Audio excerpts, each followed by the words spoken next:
So I've been tapped up. So when I first come onto the scene, Burst onto the scene, Michael. Can we use a different word from burst? You know, it's a new season. Popped. Popped onto the scene. Okay, I like that. Popped onto the scene. There was Man U, there was Arsenal, there was Liverpool, there was Chelsea, there was Spurs. Everyone wanted a bit of Big Meats at the time. Well, there's enough to go around. Oh, there's more than enough to go around. So, Alan, it's the transfer season, of course. Yep. It's an interesting time for a player when you think you might be on the move. It happened to you a couple of times. Yeah, a couple of times. When I was on the brink of leaving Southampton as a youngster, you get the call at whatever stage during pre-season. Who called you? Originally my agent and then the club to say they've accepted an offer from Blackburn. It's now, do you want to go and talk to them? And I went up and I met Kenny Dalglish, I met Ray Harford, bless him, who's no longer here, and Robert Cohen, Jack Walker, who were then chairman. It's an interesting one though, Blackburn. Did you have, because it wasn't obviously, one of the big clubs, let's say. It was fresh money, obviously Jack Walker's come in and he's a massive investment.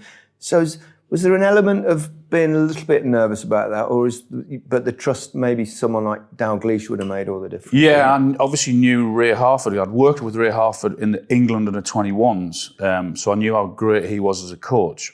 And so I went up there and I thought, Ray Harford, great coach. Yeah. Kenny Dalglish, don't need to say much about him. Legend.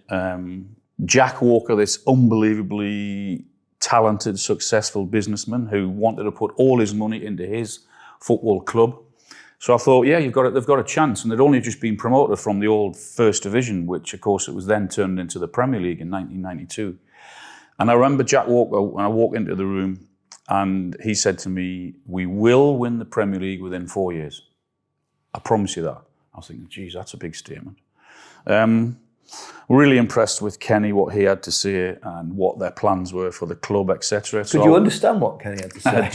I've got to concentrate and listen. And then I sort of went back home and I was really impressed. And then I got a call from a representative from Manchester United to say that they'd heard I'd been into talks with Blackburn, and they were interested, but they had to wait a month to get for them to get the money together. I was thinking, wait a month. I mean, I've been really impressed with Blackburn. If there won't be that much, they'll come back in and they'll do whatever they have to do. And I never heard anything back from them. So I decided to go to Blackburn and sign for Blackburn because I loved everything that they said. Was it nerve-wracking? It was, yeah. Really nerve-wracking. I was only 21 at the time. My missus is 8 months pregnant. She'd very rarely been out of Southampton. So we're driving from the ground to the hotel, and there she is in the stomach sticking out, seatbelt around her, and they're both driving through, only youngsters. And Blackburn at times, off some of the places through, not the greatest of places somewhere in Blackburn. So my missus is there, hardly been out of Southampton. She looks at me and she bursts into tears and says, "What the fuck have you done to me?" That's a good start. So I thought, don't worry, it'll be all right, it'll be fine. And it was. It worked out all right. I just want to go back to the tapping up. So I've been tapped up. So when I first come onto the scene, burst onto the scene, Michael. Can we use a different word from burst? You know, it's a new season. Popped onto the scene. Okay, I like that. Popped onto the scene. There was Man U, there was Arsenal, there was Liverpool, there was Chelsea, there was Spurs. Everyone wanted a bit of Big Meats at the time. Well, there's enough to go around. There's more than enough to go around. But I just remember one of the clubs came back in for me. So that was when I was playing well. I had a couple terrible seasons after that. And all the big teams didn't want to sign me then. But one of the teams came back in for me about 4 years later. I was still contracted by Man City. But I remember I had to meet a manager. Obviously, we can't say who. Protect his identity. We can't. Go on.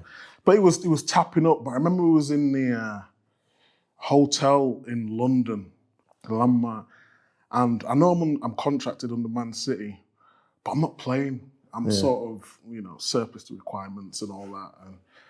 And it was such a weird feeling, like knowing I'm going to meet a manager that is wrong. He's tapping me up and it's wrong. They all do it. Yeah, but my agent's saying, oh, it's fine. Yeah. So I just remember like going up the stairs. So I'm walking through and it's like some dark, dingy room. The door opens by itself. So obviously it's not just a normal room, it's a suite, isn't it? So you're going through the room, you're looking left, there's no one, and you go up the stairs or some secret passage or whatever. Sounds like you're in Ayia Napa again. I know, yeah, it was weird. It was weird. And it was just, he just sat there looking at me, and I'm looking at him, and he says, so do you fancy it? And I'm like, do you fancy what? Do you know what I mean? What are we talking about? Are we talking about football or... and he just explained to me like why he wanted me, because managers always do that, don't they? They think they can get the best out of you. And in the end, nothing came of it, but it was just like a weird, horrible, dingy experience, you know? It's quite hard though. I don't know whether, people probably listening understand it. It's quite traumatic moving, making a transfer. You're a young man as well, and do you go, is it the right thing? It's a tough decision to have to make. I remember when I was at Leicester, starting my hometown club. I'd lived there. I still lived with my parents. And I was kind of late developer anyway. And then got to like 20. I was 24, and I thought, a bit like you at Southampton, probably need to go and play a club that's challenging. In the end, I had there was kind of Liverpool, Man United, and Everton after me. What year would this have been? This would have been around 46, 47. 95.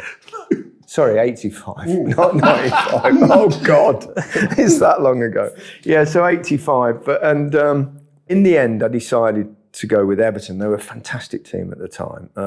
Liverpool was interesting as well, but they had Ian Rush, who was a very similar player to me, and they also had this kind of reputation for bringing in new signings and then not playing them for a season or two, and just I thought, no, that's no good. The World Cup's coming up next year, So I went with Everton, and but because I was at the end of my contract, and the Bosman thing hadn't come in then, so it wasn't a free agent, so the club still had to pay a fee. But if they couldn't agree, it would go to a tribunal. So they couldn't agree a fee. I think Everton were bidding like 500,000, and Leicester wanted 1.1 million or something. So what's the equivalent today? What would that be? Oh, I don't know. I saw a thing evaluating Alan's worth the other day, and it said he'd now be worth over 200 million. But, really? Yeah, apparently. I don't want to make you feel sick, but yeah. So obviously I was better than Alan, so it'd be a bit more. But no, not at all. So anyway, so this tribunal thing, it was like a court hearing. So the first thing that comes up, the Leicester manager gets up, Gordon Milne, and he said, "We're losing a player here. He's going to be like top scorer for his country. He's amazing. He scores like all these goals. He won the Silver Boot 2 seasons ago in the old Division 2, the Championships it's now called. He won the Golden Boot this year with us. He's going to go on to do great things. He's worth it. He's worth so this stuff." And I was like, "Whoa, it feels that's quite nice. Thank you very much, Gordon."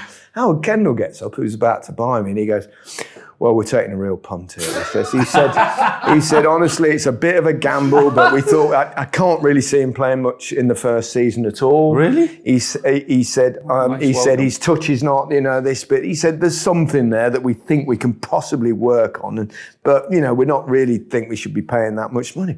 And I'm sitting there thinking, thanks very much. What have I done? I was thinking, what have I done? Oh, fucking nightmare. So they went in the middle in the end. They went, "Right, you're going to pay 800,000 quid. And I'm thinking, God, that's 300 grand more than he wanted to pay for me.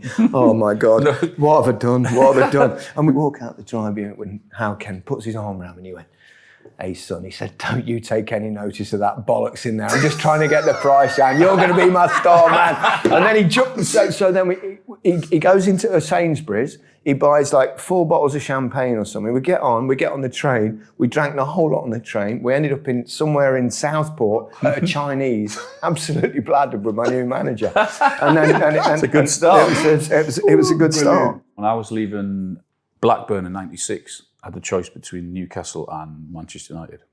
And I went to meet Kevin and Sir Alex on the same day. I met Kevin in the morning, Sir Alex in the afternoon, and talks had gone. So tapping up.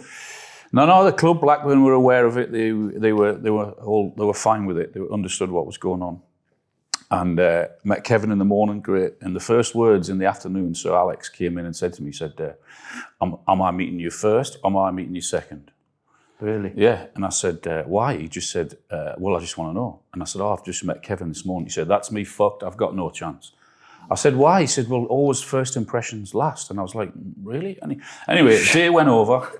I went home and I said, I'm signing for Man United. I said it was like, Fergie was like incredible. It was really? Brilliant. Yeah. We travelled half an hour because we used to live in Formby, and we went to Manchester and I went house hunting and chose a house, chose Graham Souness's house on May.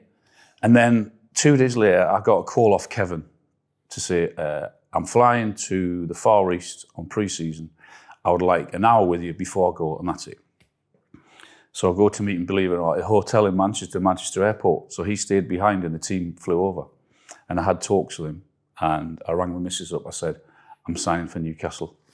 I said, there's a taxi coming in half an hour. You need to pack a bag for me. I'm flying to the Far East tonight. I'm on the next flight.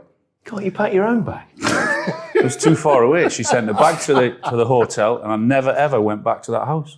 Really? Wow. That was it. Done. Signed for Newcastle. My maddest transfer story, it's quite a long story, but it's absolutely true, was when I was going to leave Barcelona.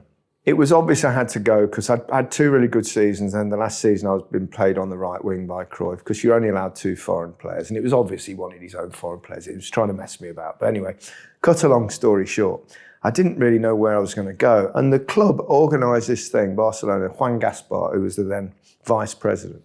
He organised this thing where in the Princess Sofia, which is the hotel right next to the ground, the new camp, he'd got representatives of clubs to come in. Now, it's pretty obvious to me that Gaspar and Barcelona wanted me to join Genoa, who had just got promoted. They got fresh money in the club, and he was going, they have a lot of money. This is very good for you. I think it's very good. They're going to be a big team in Italy. You maybe should join them. And the president and the coach and these team are all flying in on the private jet into Barcelona. And this is in the days before football was like it is now, where everyone's got a private jet. So I was going, oh yeah, okay. But also there, I had to meet Monaco, the people from Monaco, the people from Fiorentina. So I mean, it's a bizarre thing. And I had to go from room to room and meet the representatives of these different clubs. And anyway, so I go in, we meet Monaco, and then we meet the Fiorentina people, and then the Monaco people started threatening the people from Fiorentina. Oh, wow. It was like really dodgy going. So, and I was standing there with my agent. We were going, oh God, this is weird. But Gaspar said, don't worry about that. He said, Genoa are coming. He said, he's not here yet. He's still not here, but you know, he's coming on his private jet, and it's going to be great. So okay, we'll wait. It's about an hour, and eventually they come in, the Italians, all in their suits, and as you would expect, the Italians. And the president at the time, he says, Gary, he said, I'm sorry we're late. Bloody Alitalia, he said. Bloody Alitalia. So I thought, okay, all right, fine. So then I sat down, and they had the coach there and the president, and there's about 5, 6 of them, all sat there. And there was a tray on the table, and he's got like lots of cups and forks and spoons, and he's put out his team. He said, Gary, you may not know how my team wants to play, who we play. And I said, well, I don't know much about you, to be honest. And he said, we won the league 3 times. I said, when was the last time you won the league? Oh, about 97 years ago. So I said, okay, fine. So he put them all down in a formation of like a 4-2-2 or whatever. And he starts and he goes, you know Maradona? And he's tapping this cup. I went, yeah, I know Maradona. He said, this not Maradona, but like Maradona. Then he goes, you know Marco van Basten? I went, yeah, great player, Marco. He said, this? Not Marco van Basten, but like Marco van Basten. And then he went through, and then he went, you know all the British players in the world. He went through about 5, and I tapped my agent on the shoulder. I said, John, I went, you know Mickey Mouse?